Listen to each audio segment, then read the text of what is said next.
Direito e Saúde Pública. A dose certa para sua atualização a qualquer tempo e em qualquer lugar. Olá, eu sou Giovana Caroni, promotora de Justiça, coordenadora do Centro de Apoio Operacional das Promotorias de Justiça de Defesa da Saúde, CAU Saúde, do Ministério Público de Minas Gerais. Eu sou Cristiane Antunha e esse é o podcast Direito e Saúde Pública, a dose certa para sua atualização a qualquer tempo e em qualquer lugar. No episódio de hoje, vamos dialogar sobre as doenças raras no SUS, o Sistema Único de Saúde, como se dão o diagnóstico, o tratamento e o acesso a medicamentos. A nossa convidada é a médica geneticista do Hospital das Clínicas de Minas Gerais, Milena Cristina Fonseca Cruz. Doutora Milena, seja muito bem-vinda. Doutora Milena, seja muito bem-vinda. Obrigada, Cris. Obrigada, doutora Giovana, pelo convite. Eu sou médica geneticista, formada lá em 2015 no serviço do Hospital das Clínicas. Permaneci no serviço por algum tempo e aí, a partir de 2022, entrei como médica geneticista. Pois é, eu queria então começar a nossa conversa indo diretamente no nosso assunto, né?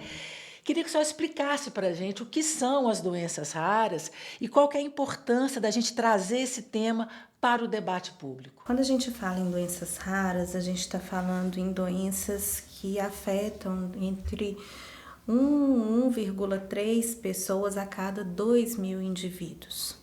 E são raras porque, em conjunto, é 1,3 em 2.000, mas, na verdade, existem mais de 8.000 doenças raras catalogadas. Se a gente for pensar em outras doenças, 1/4 da população mundial tem hipertensão arterial. Então, é uma doença que necessita do debate público, né? É a gente pensar em doenças órfãs, em famílias que lutam sozinhas ou que estão em associações por algo que não é visível. Pensar em doença rara, em saúde, é pensar em equidade. Acho que é o principal momento aí que a gente tem que ter atenção. Esses pacientes são pacientes que têm um diagnóstico difícil, habitualmente demorado. Quando a gente estuda nos guidelines internacionais, eles falam muito da odisseia do diagnóstico em doenças raras, que dura aí em torno de 5 a 10 anos, dependendo da doença. Então, são pacientes que são submetidos a exames, às vezes a tratamentos inadequados, até que obtenham um diagnóstico definitivo para iniciar um processo de bom tratamento. Isso é tão difícil, né? Quem passa por isso, né? Que eles chamam até de calvário pelos consultórios, né, doutora Giovana? Sim, é um baque, né? Você ter um diagnóstico, às vezes, como a doutora Milena colocou, não existe uma certeza de pronto. Então, são anos de investigação. Vem tudo associado, a incerteza, o que a gente faz, como lidar. Então, é realmente, assim, né, um tema que a gente tem que trazer para o debate público mesmo. E, doutora Milena, é um imenso prazer receber a senhora aqui. A gente se conheceu, Cris, no final de abril. A doutora Milena fez um convite para eu ir lá no HC fazer uma palestra para os residentes geneticistas, para a gente falar um pouquinho sobre a questão de confecção de relatórios, porque, às vezes, esses pacientes eles só conseguem ter acesso à medicação por meio da judicialização. Pois é. Né? Então, tem todo esse impacto, porque a política pública também ela não consegue alcançar as doenças raras. É difícil você ter um perfil ali epidemiológico em uma determinada região que você fala, aqui nós vamos ter tantas pessoas com doenças raras. Então, às vezes, a judicialização para esses casos ela é necessária. Então, doutora, a gente conversou bastante aquele dia, foi muito bom, né? Foi uma troca muito importante. E eu queria saber da senhora qual que seria o papel do centro de referência, né, como o Hospital das Clínicas da UFMG, de Minas Gerais, na organização da rede de cuidados para atendimento de pacientes com doenças raras, né, de acordo com a Política Nacional de Atenção Integral às Pessoas com Doenças Raras, que é a Portaria 199 de 2014. No processo inicial, a gente tem que pensar muito bem nessa portaria, que ela deu visibilidade, deu voz à pessoa com doença rara.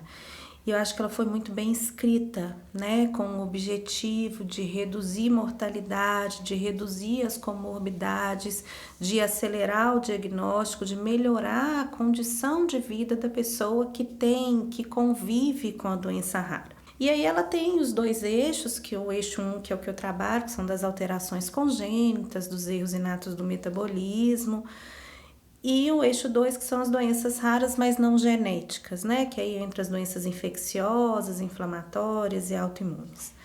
Quando a gente tem um centro multiprofissional organizado para receber esse paciente, a gente tem como trabalhar. O paciente de doença rara, ele demanda multiespecialistas e uma equipe multiprofissional. Não é qualquer pessoa que está habituada a ver doença rara. A gente não tem uma formação em doenças raras, a gente estuda o que é habitual, né? O incomum, que é a doença rara, ele fica um pouco de lado, ele é o rodapé do livro. E um centro especialista nisso, ele reúne, eu trabalho muito com o neuropediatra, com o pneumologista pediátrico, com o neurologista, então a gente tem que estar junto para essa condução. Minas Gerais tem hoje 5 centros de doenças raras. E a UFMG é um deles. A gente tem um centro que é mais recente, que é o de Bom Despacho, mas tem os 2 primeiros da rede FEMIG, que é o João Paulo II e o Júlia Kubitschek, o Hospital das Clínicas da UFMG e o Hospital Universitário de Juiz de Fora. Para o centro de doenças raras ser montado, ele precisa de uma equipe ampla, ele precisa de enfermeiro, de técnico de enfermagem, ele precisa de um nutricionista que saiba atender Renato do metabolismo, isso é muito difícil, ele precisa de um excelente assistente social para que a gente chegue ao interior, né? Tem que ser muito, e a gente precisa dessa retaguarda dentro do hospital de grande porte. E precisa também da retaguarda dos municípios e das microrregionais, porque esses pacientes vão voltar para a origem, eles precisam ser tratados na origem. A minha criança com uma acidemia orgânica, ela vai passar mal na cidade dela e às vezes não dá tempo de chegar aqui. Então a gente precisa de tudo isso muito bem organizado. Essa equipe bem organizada, saindo de um grande centro e levando esse conhecimento para as microrregionais e para o município, ela é muito importante. Isso quando sai do grande centro para chegar. E o paciente para chegar para nós, né? Esse paciente, ele está na cidade dele, ele está na equipe de saúde da família, que precisa entender que existe esse serviço, que precisa encaminhar, que precisa estar atento do paciente que não é habitual, é o paciente que tem uma pneumonia 4 a 5 vezes no ano. Então, quem é o paciente diferente? Quem é o paciente que precisa chegar? Essa avaliação inicial é sempre dos serviços de porta, o centro de saúde, muitas vezes, né, o pediatra, o clínico. E a importância grande também do médico da família, que é quem conhece a região, quem sabe o que existe naquela comunidade. A senhora está falando da importância da capacitação dos profissionais, né? Sim, sim. É muito importante. E também a doutora Milena trouxe a questão do acesso, né? O acesso dessas crianças, principalmente que não estão em grandes centros. Veja que são 5 centros para o estado inteiro. Minas Gerais são 853 municípios. Então, o acesso desse paciente que está com uma interrogação de uma doença rara, quanto antes o diagnóstico vier, melhor vai ser a vida dessa pessoa. E a senhora falou sobre o médico da família. Isso existe ainda essa figura do médico da família?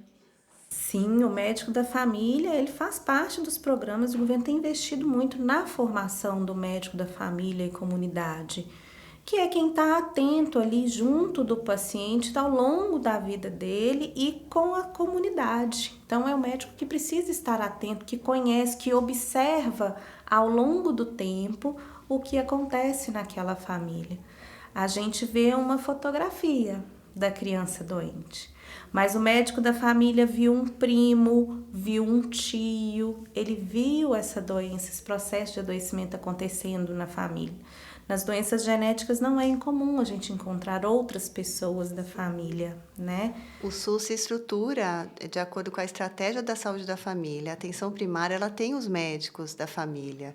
Então, que a atenção primária, que é a ordenadora do cuidado dentro do SUS. Isso que a doutora Milena está pontuando é muito importante, porque é esse médico que está no território, que às vezes vai fazer o link. Opa, mas ele tem um tio assim, ele tem um primo assim, nós vamos ter que investigar. Né? Veja a importância também da prevenção, da atenção primária à saúde dentro do SUS.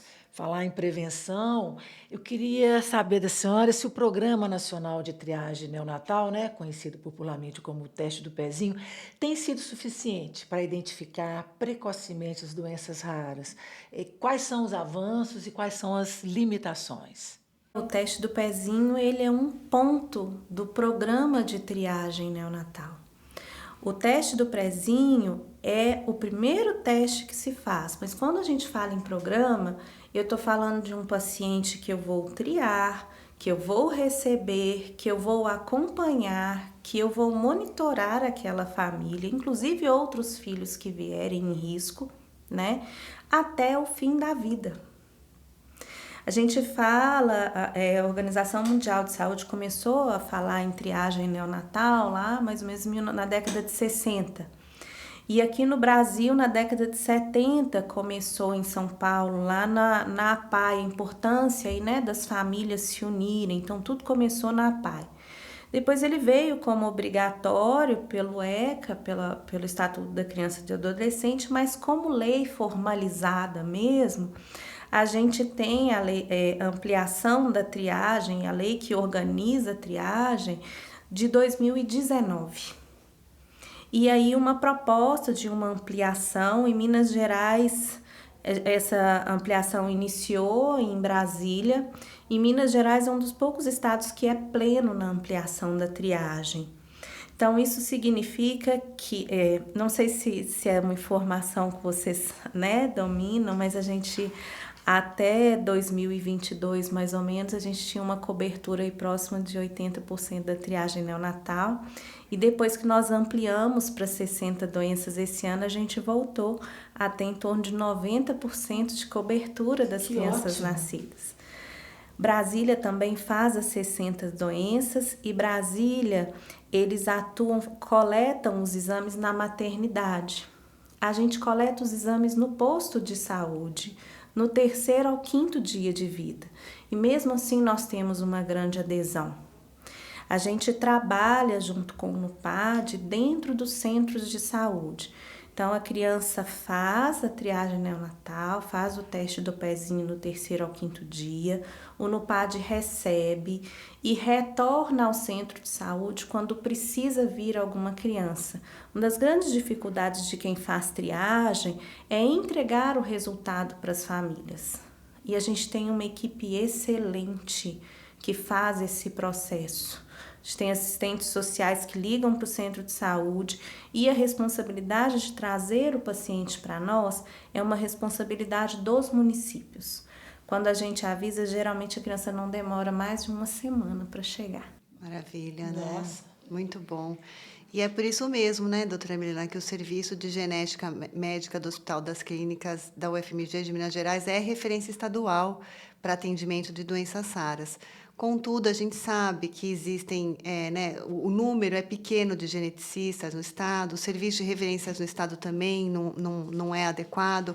Existe falta de conhecimento sobre as doenças raras entre médicos não especialistas, o que a gente já falou aqui um pouquinho, barreiras geográficas, escassez de recursos para estruturar equipes e tratamentos. Então, quais seriam, na sua visão, as estratégias prioritárias para superar essas dificuldades no SUS? A barreira geográfica aqui no estado de Minas é imensa, né? Pois é. A gente recebe pacientes que andam em torno de 12 horas para chegar para nós. É. E dependendo da patologia, a mãe traz esse recém-nascido uma vez por semana para cálculo de dieta. Não é fácil não, gente. Mas vem, né? Em relação ao número de geneticistas, a gente sabe que a OMS orienta que entende como ótimo um geneticista para cada 100 mil habitantes. Então, daria aí no Brasil em torno de 2.000 geneticistas. Nós somos 400, mais ou menos. Ai, tem aí um longo caminho, Temos. Hein?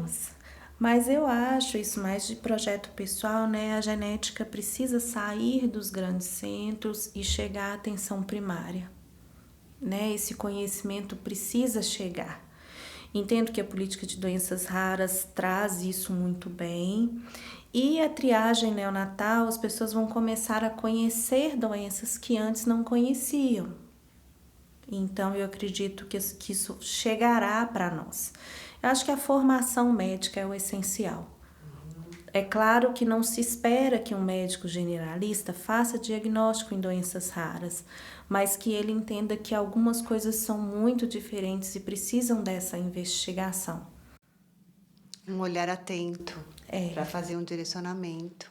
E como é que a senhora avalia a forma como a Conitec, né, a Comissão Nacional de Incorporação de Tecnologias, tem decidido sobre a entrada de novas tecnologias e também de medicamentos para doenças raras no SUS? Bem, a Conitec, eu bato palmas muito para a Conitec, eu acho que eles fazem uma análise muito bem feita das medicações e isso é essencial para nós. Né, quem trabalha com medicações muito diferentes, às vezes você estudar aquela medicação é difícil, ter acesso a todos os estudos, e a Conitec faz isso com muita elegância, faz muito bem. O marco da judicialização, que é recente, né, dos medicamentos, eu acho que ajudou em relação às tecnologias, porque hoje você sabe a quem recorrer, né? Antes você não sabia se o processo era no município, se era no estado, se era federal. E ele colocou também uma responsabilidade grande para o médico. Eu estou passando uma medicação e eu preciso fazer um relatório em que eu comprove para aquele juiz que aquele medicamento precisa ser usado e por quê. Então, eu coloco tudo ali. Isso para medicamentos que não estão na Conitec. E a Conitec faz esse serviço. Uma vez que isso foi organizado, ela traduz para a população o que foi o estudo, quais as vantagens, os relatórios são muito bem organizados. E se ela indica ou não, para que a população escolha o que ela quer. Então, eu acho essencial, excelente e tem muito auxílio. Para a incorporação de medicamentos de doenças raras, às vezes é um pouco mais difícil, porque a gente não tem longos estudos e estudos com muitos pacientes. Então, acredito que a gente deve colocar essas particularidades, né, para avaliação de medicamentos em doenças raras.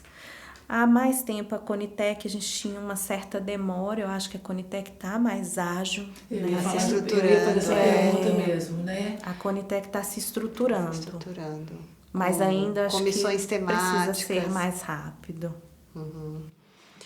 E, doutora Milena, a gente já falou também da questão, né, da formação de novos especialistas, que é o caminho. Será que a senhora poderia dar algum exemplo de doenças raras que a senhora trata, assim, até para a gente, porque são tantas, né? A senhora até trouxe a questão dos 2 eixos, se a senhora pudesse falar um pouquinho sobre isso. Do primeiro eixo, né, que chega muito para a gente, são os pacientes que vêm regulado pelas secretarias de saúde a partir da Prefeitura de Belo Horizonte, são as crianças com malformações congênitas. Então, é um volume muito grande de crianças, são doenças muitas vezes complexas, então de início é visto, por exemplo, uma alteração na formação renal, mas o geneticista ele tem que estar atento porque aquilo pode estar associado a uma malformação cardíaca, por exemplo, na síndrome de Noonan, né? As alterações de estatura, então a gente faz muita diferença num diagnóstico precoce, por exemplo, de síndrome de Turner, que a gente sabe que tem que fazer um diagnóstico até ali em torno de 2 anos para que a criança consiga receber tratamento, essa senão síndrome não vai crescer. A síndrome de Turner é uma alteração genética que tem a ver com o cromossomo X, a ausência de um cromossomo X. E aí a menina não cresce adequadamente, ela geralmente fica com baixa estatura, em torno de 1,40 m, menos de 1,50 m. E está associada a alterações renais, está associada a alterações de tireoide, pode estar associado a alterações também de formação do ouvido, então tem criança que não vai escutar direito. Então, colocar tudo isso junto e pensar em diagnósticos complexos, né? Esse é o trabalho do geneticista, por isso que essa criança precisa chegar. Existe uma janela para tratamento. Pois é, e é justamente a falta de especialistas, né, em genética, que vai impactar, né, na demora do diagnóstico, né? Algumas vezes sim, mas muitas vezes o que a gente vê é que a criança chega tarde. E não é chega tarde porque não conseguiu chegar, é porque isso foi visto tarde. Não houve esse olhar. Não houve o olhar. Aí é olhar, aí é de tudo. É familiar e médico. Familiar e médico. Isso. Às vezes há uma negação da família, né? Que aquela criança tem algum problema. Não tem uma negação dos pais ou dos cuidadores? Sim, muitas vezes sim. Às vezes a própria família não enxerga aquilo. Em algumas doenças familiares, a mãe tem um filho com uma alteração e o segundo é parecido. Então você perde a referência, né? E nos erros inatos de metabolismo também, que, né, fazem parte do meu ambulatório, a gente vê crianças que internam repetidas vezes com quadros semelhantes até que alguém pensa naquela possibilidade. Isso acredito que a triagem neonatal vai evitar bastante, porque muitas dessas doenças dos erros inatos do metabolismo, eles são tratáveis com dieta. E a criança deixa de ter crises, deixa de internar, deixa de perder habilidades. Da importância do nutricionista, né? De todo esse acompanhamento multidisciplinar mesmo. E desse olhar, né? Focado, com a questão da capacidade aí, né? Da capacitação. Assim, né? Uma criança que tem, 5, 6 episódios, né? Como a senhora falou, de pneumonia no ano, não pode ser considerado um desenvolvimento saudável. Saudável. Né? É preciso também que, por exemplo, esse equipamento de saúde que a mãe sempre recorre, alguém tem que falar, opa, já veio aqui mês passado, já está aqui de novo. Então, é essa formação mesmo. E, doutora Milena, já encerrando, considerando os desafios do diagnóstico precoce, o acesso a tratamentos, a necessidade de cuidado multiprofissional e a importância da formação em genética médica, qual caminho a senhora acredita ser o mais promissor para que o SUS avance de forma concreta na atenção às doenças raras? A gente já começou esse caminho lá em 2019 com a lei. Eu acredito que a descentralização, que é o que tem ocorrido agora, vai melhorar a vida de muitos pacientes. A triagem neonatal, por exemplo, já está começando a descentralização. Alguns casos já estão indo, por exemplo, para o Hospital de Juiz de Fora, né? Então a criança não precisaria mais vir a Belo Horizonte para receber tratamento. Então, para as famílias, isso é essencial. Uma atenção descentralizada, que ele possa recorrer a quem está perto e não a nós que estamos muito longe, que muitas vezes não conhecemos a equipe, né? E a questão de formação médica mesmo, né? A gente precisa que os médicos tenham essa atenção, a gente precisa que o enfermeiro, que o agente de saúde, que é quem está dentro da casa do paciente, tenha essa visão de que algo está diferente para que o paciente consiga vir. Doutora Milena Cruz, mais uma vez agradecemos a sua participação aqui no nosso podcast, por compartilhar com a gente toda a sua experiência e conhecimento sobre o cuidado em doenças raras no SUS. Volte sempre, parabéns pelo trabalho. O roteiro desse episódio é de Giovana Carone, quem assina a direção é Eduardo Cury. O podcast Direito e Saúde Pública é uma produção do Ministério Público de Minas Gerais. E eu já convido você para o próximo episódio, dia 6 de outubro, no Spotify. Você também pode escutar na Rádio MP e no YouTube. Até lá! Direito e Saúde Pública. A dose certa para sua atualização a qualquer tempo e em qualquer lugar.